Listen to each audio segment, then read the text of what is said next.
earning.in and speedearning.in. Today we are discussing fundamental analysis. देखिए, दो तरह के एनालिसिस स्टॉक मार्केट या कमोडिटी मार्केट में होते हैं. एक एनालिसिस बताता है what and why to buy. Fundamental analysis का मतलब है क्या और क्यों खरीदें. मतलब हम उस बिजनेस को या उस कमोडिटी को डिटेल में उसके डिमांड एंड सप्लाई को समझते हैं, तो कमोडिटी में वो फंडामेंटल एनालिसिस कहलाता है. और टेक्निकल एनालिसिस आपको बताता है व्हेन टू बाय. मतलब ट्रेडिंग आप कर रहे हैं, वो चीज़ अच्छी बुरी जो भी है, लेकिन अभी अगले एक घंटे में या अगले दिन में या अगले महीने में कैसे मूव करेगी, तो मैं इसको बाय करूँ या सेल करूँ, ये चार्टिंग से डिसाइड करते हैं. That is technical analysis. हम लोग आज बात कर रहे हैं फंडामेंटल एनालिसिस की. शेयर बाज़ार में सैकड़ों कंपनीज़ के शेयर्स हैं. हम किसे चुनें, ये हमेशा कन्फ्यूज़न रहता है, क्योंकि चयन अगर आपका सिलेक्शन गलत हो गया तो आपका पैसा दुगुना होने के बजाय आधा भी हो सकता है, और ऐसा हुआ ही है. तो शेयर जब आप खरीदते हैं, स्टॉक खरीदते हैं, तो आप किसी बिजनेस में पार्टनर बनते हैं. तो पार्टनर बनते वक्त आपका प्रोसेस क्या होता है. अगर आपका दोस्त आपसे आके कहे कि लाओ 5 लाख रुपया हम पार्टनरशिप करेंगे, तो आप पूछोगे ना क्या करोगे, कैसे करोगे, अगर गड़बड़ हुई तो क्या करने वाले हो, और प्रोडक्ट के बारे में, प्लान के बारे में सब चर्चा करोगे. लेकिन शेयर मार्केट में आदमी गया, वो ब्रोकर से पूछ रहा क्या ले लूँ, तो उसने कहा ये ठीक है, ये भी ठीक है, आपने खरीद लिया. खरीदने के बाद आपको देखा कि अगले दिन वो थोड़ा नीचे आ गया 5-10%, तो आप पूछ रहे हैं क्या करती है कंपनी. तो ये कौन सा तरीका हुआ बाज़ार में निवेश करने का. तो अगर बगैर जानकारी के आपने कोई काम किया है, तो वो निवेश नहीं किया, वो सट्टा है, वो जुआ है, और उसका वैसे ही परिणाम आना चाहिए जैसे जुए का आता है. तो कंपनी हर क्वार्टर में, तिमाही में अपने नतीजे डिक्लेयर करती है. तो मार्च, अप्रैल, जून, जुलाई, सितंबर, अक्टूबर और दिसंबर, जनवरी, ये रिजल्ट्स के मंथ होते हैं. तो ये सारे रिजल्ट्स आपको वेबसाइट्स पर मिलते हैं. NS India, BSindia.com पे भी मिलेंगे. मनी कंट्रोल, एवेट टू वेल्थ है, वहाँ से आपको डिटेल्स मिल जाएगी. टीवी चैनल्स में मिलेंगे, CNBC, TV18 और आपका CNBC आवाज़ है, जी बिजनेस है, NDTV प्रॉफिट है. न्यूज़पेपर्स में मिलेंगे. लेकिन मैगज़ीन में दलाल लिस्टेड कैपिटल मार्केट और फॉर्चून इंडिया जो मैगज़ीन्स होती हैं, उनमें आपको बहुत सिस्टमेटिक तरीके से रिजल्ट स्टडी करने को मिल सकते हैं, क्योंकि वो पूरे क्लासिफिकेशन के साथ एक इंडस्ट्री को समझाते हैं. तो आपको पता लगता है कि ये कंपनी का ये सेल, ये प्रॉफिट, ये पी रेशो, ये PS है, लेकिन कंपेरेटिवली इसके पीयर ग्रुप में ये किस जगह स्टैंड करती है. तो इस पीयर ग्रुप में, इस सेक्टर में हम इसको चुन सकते हैं. तो ये जो स्टडी आप मैगज़ीन में करेंगे, मैगज़ीन आप साल में 4 बार खरीदें, लेकिन बीच बीच में देखते रहने से आपके सीखने का तरीका बहुत सिस्टमेटिक हो सकता है. तो वैसे भी मैं आपको कहूँगा कि जहाँ से जो मिले वो सीखो. सरकारी नज़रिया नहीं होना चाहिए कि बस काम खाना पूरी के लिए कर रहे हैं. उसमें हर तरफ से कोई फिनिशिंग आती हो आपके नॉलेज में, वो कोशिश की जानी चाहिए. अब मैं बात करता हूँ क्या क्या चीज़ें आपको उस मैगज़ीन में देखने को मिलती है या वेबसाइट पे देखने को मिलती है, उसको कैसे समझें, उन टर्म्स को हम लोग डिस्कस कर रहे हैं. सबसे पहले चीज़ होती है कंपनी कोड. आप BSE इंडिया या NSE इंडिया की साइट में जाते हैं, एक चीज़ होती है कंपनी कोड. कंपनी कोड एक पर्टिकुलर 500 या इस तरीके से आपको एक कंपनी कोड मिल रहा है, 6 डिजिट 7 डिजिट का. वो कंपनी कोड यूनिक होता है.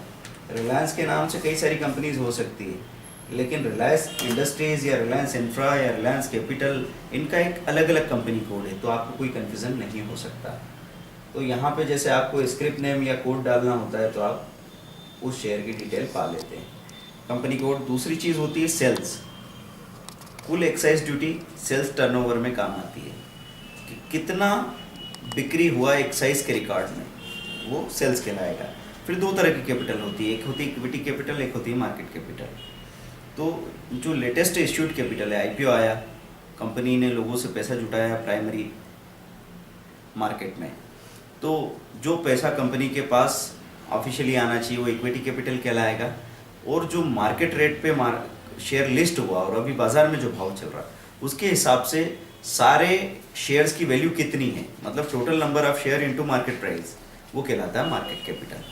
तो आप हमेशा अखबार में पढ़ते होंगे कि 20,000 रुपये से 20,000 पॉइंट से गिर के सेंसेक्स 19,000 हो गया. तो आपका मार्केट कैपिटल है वो गिर के नीचे आ गया कि ये वाली कंपनी 1 लाख करोड़ की थी, अब इसका कैपिटलाइजेशन गिर के 80,000 करोड़ रह गया है.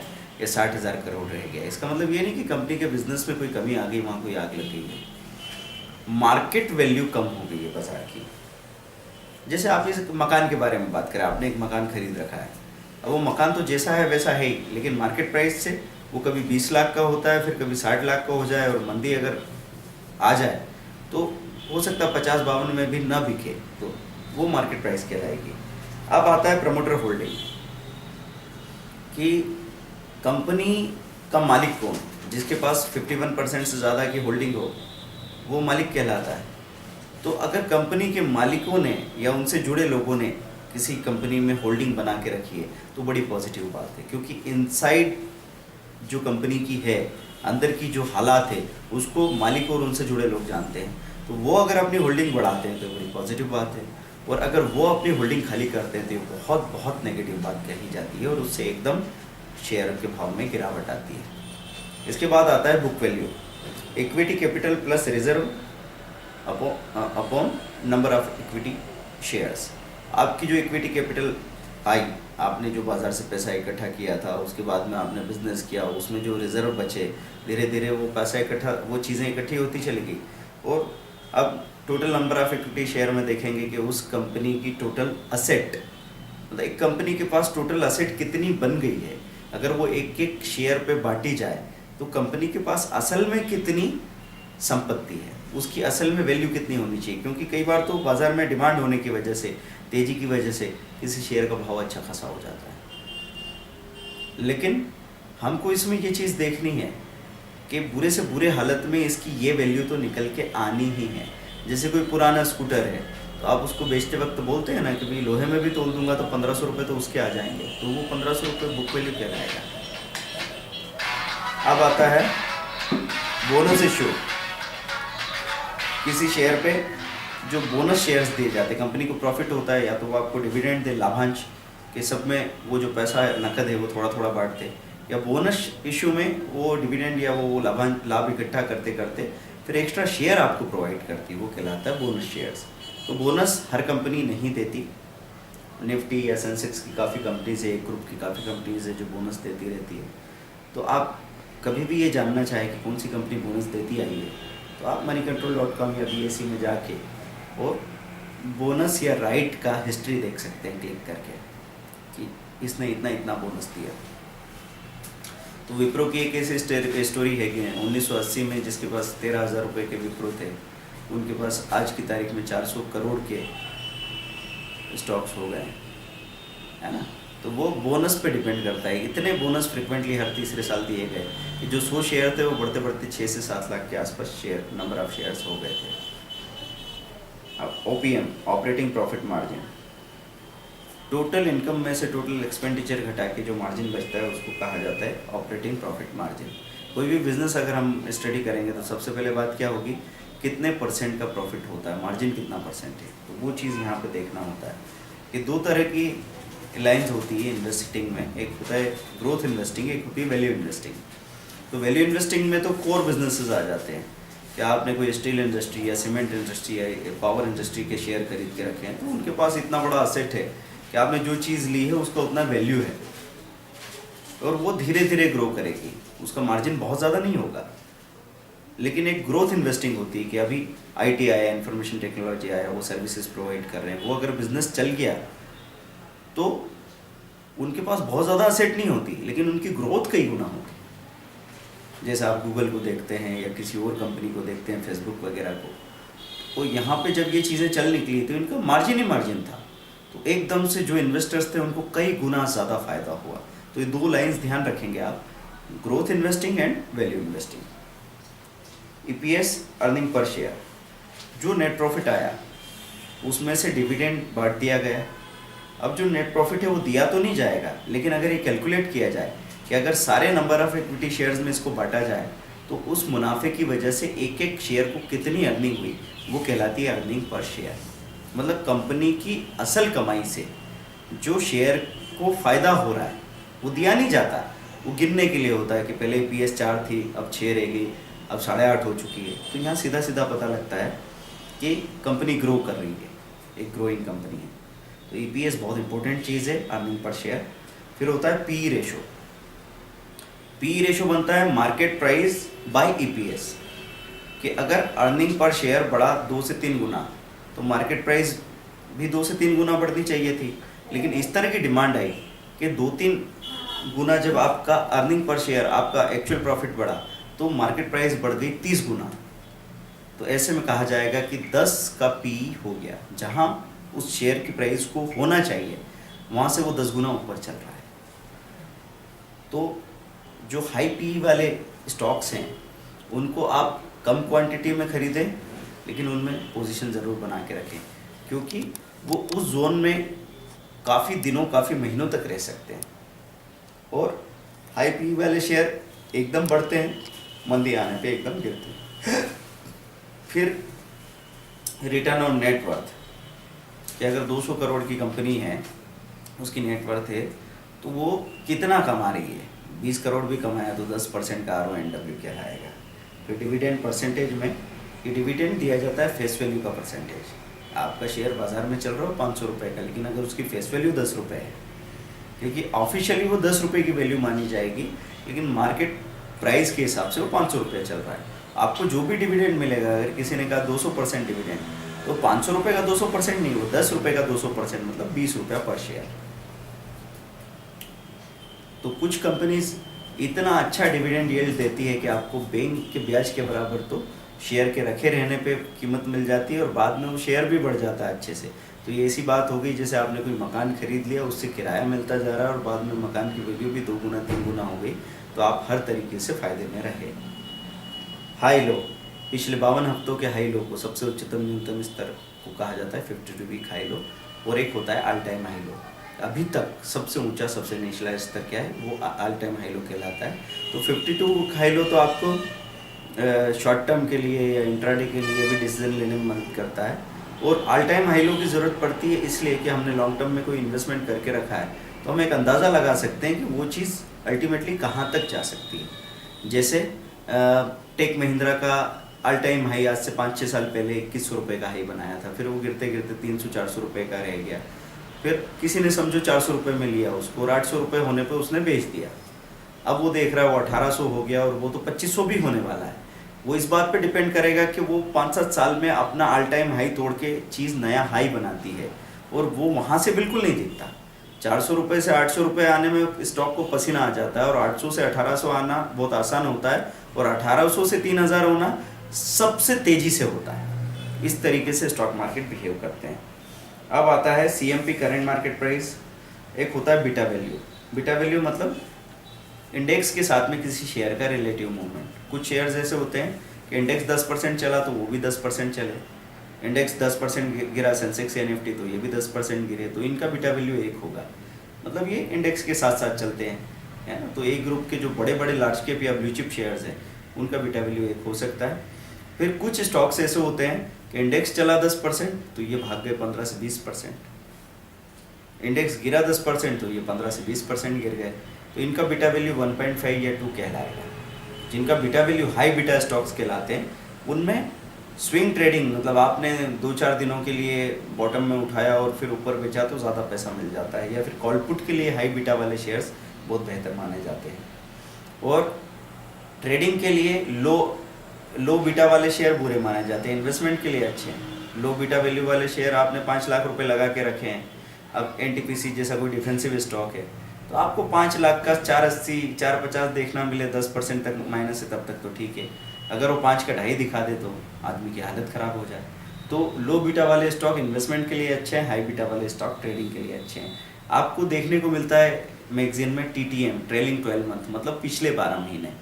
तो यहाँ पे जो भी 52 हफ्तों का हाई लो वगैरह बताया जाता है, तो आज मैं अगर बात कर रहा हूँ 13 फरवरी को, तो पिछली 13 से इस 13 तक की बात हो रही है, ट्रेलिंग 12 मंथ। फिर अगर मैं अप्रैल में बात करूँगा 20 अप्रैल को, तो पिछली 20 अप्रैल से उस 20 अप्रैल तक उसको माना जाएगा। इस तरीके से ये रिकॉर्ड्स। तो कभी कभी आपको एक कन्फ्यूज़न होगा कि यार मैंने 2 महीने पहले तो इसका ऑल टाइम 52 हफ्तों का हाई ये देखा था, लो ये देखा था, और अब 2 महीने बाद देख रहा हूँ तो साल भर का हाई बदल गया। तो उस टाइम रेंज की बात हो रही है, उस टाइम स्लॉट में, उस टाइम फ्रेम में ये हाई लो है। फिर इंस्टीट्यूशनल होल्डिंग, 2 तरह के इंस्टीट्यूशन होते हैं। एक होता है FII, फाइनेंशियल इंस्टीट्यूशनल इन्वेस्टर जो बड़ा रोल प्ले करते हैं हमारे मार्केट में, क्योंकि सारी दुनिया के बाज़ार, सारी दुनिया के बड़े बड़े इन्वेस्टर्स, वहाँ के जो म्यूचुअल फंड्स हैं, वहाँ जो लोगों का पैसा इकट्ठा किया है वो लाके एशियन मार्केट में यहाँ पैसा लगा रहे हैं। तो उनका पैसा इतना बड़ा होता है कि एकदम चीज़ें ऊपर उठती या गिरती है।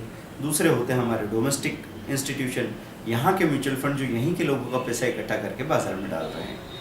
तो एफआईआई में ये सवाल आता है कि एफआईआई वहाँ से पैसा यहाँ लेके क्यों आ रही है। भाई हम तो समझते हैं कि जापान या अमेरिका या इटली या यूरोप में जितनी भी कंट्रीज़ हैं वो सब बहुत प्रोग्रेसिव कंट्रीज़ है, तो क्या वहाँ स्टॉक मार्केट नहीं है?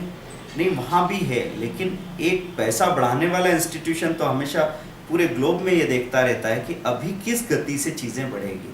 जो चीज़ें पहले से, जो देश पहले से बढ़ चुके हैं, जो इकोनॉमी पहले से बढ़ चुकी है, वहाँ एक तरह का सेचुरेशन आ चुका है। अब उनके बढ़ने की गति वैसी नहीं रहेगी। जैसे मैं उदाहरण के लिए कहूँ कि पिता के बढ़ने की गति 20, 21 या 25 साल की उम्र के बाद न के बराबर रह जाती है, वो सेचुरेटेड हो जाते हैं। लेकिन 10 साल का बच्चा बढ़ता है तो उसकी गति बहुत तेज होती है। तो ऐसी जो प्रोग्रेसिव इकोनॉमी है, विकासशील देश हैं, डेवलपिंग कंट्रीज़ हैं, उनमें सारे डेवलप्ड कंट्रीज आके पैसा लगाते हैं। तो ये एफआईआई इस क्या कर रहे हैं, इस पे अगर आपका नज़र रहेगा और इनके माइंडसेट को अगर आप थोड़ा भी समझ पाए तो उसका फ़ायदा आप भी उठा के जा सकते हैं। और ये अचानक जब बेचते हैं तो रातों रात बाज़ार में लोअर सर्किट लग जाता है। तो आपको ये कोशिश नहीं करनी है कि वो बेचे उसके बाद हम बेचें। आपको सिर्फ ये ध्यान रखना है कि 100 रुपये की चीज़ मैंने ली है तो 180 में आधे से ज़्यादा प्रॉफिट बुक कर लिया है और 240 में भी काफ़ी बेच के, और अब 10% 20% में मैं वेट कर रहा हूँ कि अचानक अगर एफआईआई अपना माल खाली कर दे तो आपकी हालत बिल्कुल ख़राब ना हो जाए, आपका सारा प्रॉफिट आके चला ना जाए। ठीक है। वेरिएंस मतलब सेल्स और नेट प्रॉफिट में किसी ने बताया कंपनी ने सेल इतना, नेट प्रॉफिट इतना, तो उससे क्या पता लगेगा कि वो अच्छा है कि बुरा है। ये कंपेरेटिव टर्म है कि पिछली बार कितना था उससे कैसा आया। YOY बोलते हैं कि ईयर ऑन ईयर किस तरह की चीज़ हुई है, बढ़ा है या घटा है। तो वेरिएंस मतलब सेल में कितना वेरिएंस आया 15% का तो सेल 15%, पॉजिटिव वेरिएंस आया तो बढ़ गई, नेगेटिव वेरिएंस आया तो घट गई।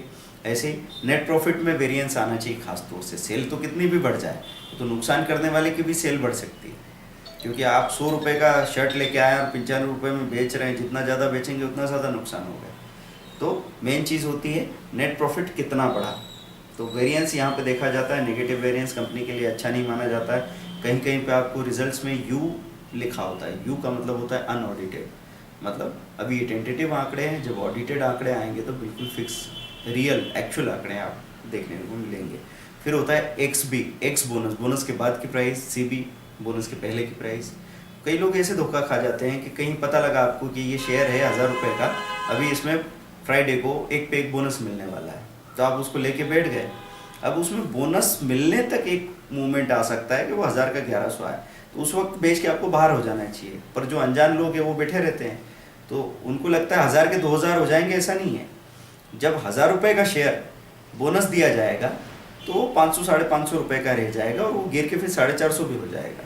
तो ये चीज़ हमको देखनी है कि बोनस का जो फ़ायदा है वो लंबे समय में मिलता है। जब आप उसको होल्ड करके रखते हैं और जब आपके 100 शेयर 1000 शेयर हो जाते हैं, तब इधर संख्या और उधर भाव रेट दोनों में आपको ग्रोथ मिलती है और वो ग्रोथ मल्टीप्लाई होकर और कई गुना हो जाती है। तो बोनस का फ़ायदा वहाँ मिलेगा।